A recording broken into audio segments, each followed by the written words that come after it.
De la nature de la réalité. L'éminent Albert Einstein a annoncé: la réalité est une illusion, mais c'est une illusion persistante. Ce dire montre que nous vivons dans un monde provisoire où sa réalité n'est qu'égarement, un égarement permanent.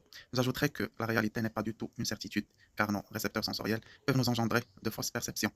Par exemple, quand on est dans une salle remplie de personnes, l'individu le plus proche nous paraît grand. Oui, ça ne veut pas dire qu'il est géant. Par contre, la personne la plus éloignée est vue petite.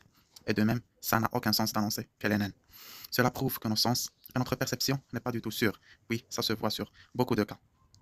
C'est pour cela qu'il ne faut aucunement être sûr d'une disposition à 100%, parce que cette chose pourra être un temps donné avoir une autre interprétation. Oui, un résultat prouvé scientifiquement pourra être faux, vu qu'après un certain temps, une autre étude trouvera un nouveau résultat, ce qui va machinalement fausser le premier. Le grand philosophe Emmanuel Kant a précisé, il y a environ 300 ans, le monde est une construction de notre esprit.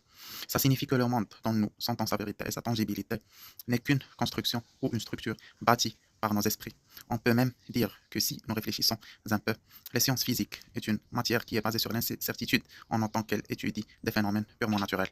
En revanche, les mathématiques, qui sont des sciences exactes et précises, entrent dans la marge de tout ce qui se considère comme purement idéal, alors que l'idéal n'est que considération et n'existe pas concrètement. D'autre part, on peut préciser que le concept de la réalité peut être objectif, parce qu'il dépend d'une perception de tout ce qui est vu et reçu. Elle est également subjective, car sans un sujet ou une personne, la réalité ne va point se manifester. Par conséquent, on en déduit que l'objectivité et la subjectivité sont liées à la vérité, indispensablement. On dit que la réalité est un mystère qui nous dépasse.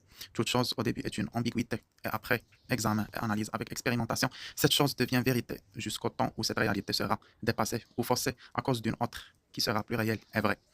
En conséquence, les dispositions qui nous semblent vraies restent des énigmes que leur vérité nous devance. Spinoza pensa que la nature est la source des vérités, ce qui se montre fort juste, puisque tout provient d'elle et de ses considérations. C'est pour ça que les humains sont invités à étudier ces choses naturelles, vu que de là, ils tireront des solutions et des issues à toutes leurs questions, et ce leur mènera à trouver des lois et des vérités qui peuvent les aider à gérer leur vie.